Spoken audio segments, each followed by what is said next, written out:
Part 2, how to deal with if a competitor is coming at you on Amazon and trying to attack your account with bad reviews, trying to do a lot of returns, which is what is happening to me. I have an outdoor tug pole called Valentino Pet Paws that's for dogs who are high energy to tug, and was making hundreds of sales, and I was new, so I didn't know all the little nuances with Amazon that you get dinged if you get a lot of returns, or if you get it. And my toy is built very strong, and my other platforms, I don't get returns. I get tons of great reviews, messages that people love it. But Amazon, and what I realized is that all these bad reviews were coming from the city that he lives in. Just all of them, obviously his friends.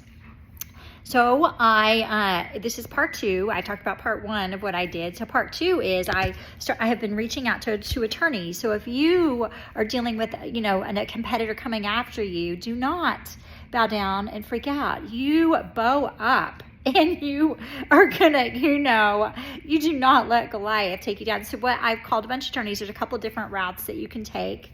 One of them is you can hire an attorney, pay a retainer, really not that much, a couple $1,000s, and they will go to the attorneys at Amazon above that they have a relationship with and deal with this. And because what they look at is patterns, and what I've noticed is a pattern. Every time there's several positive reviews, and I get this negative review, and it's always related to, sometimes like I had this crazy Belgian Malinois that was running around my toy, amazing, 5-star. Well, suddenly the next day I get a review where they broke my pole and they have a Photoshopped picture of a Belgian Malinois. So there's all these patterns.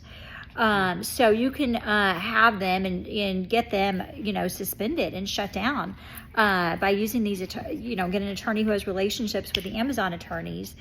So that is one route that you can do. Another thing you can also do is, obviously you file a lawsuit. And these little people who are leaving these bad reviews, I would like to set a precedent, because I want to scare the heck out of, no, I don't want to just scare, I want to shut it down. People who think that is even acceptable to go in and be hired to curse and be malicious with somebody's company, is that I'm going after every single bad review that I know is malicious intent, that is not a real, that is a fake review that is hired by this person.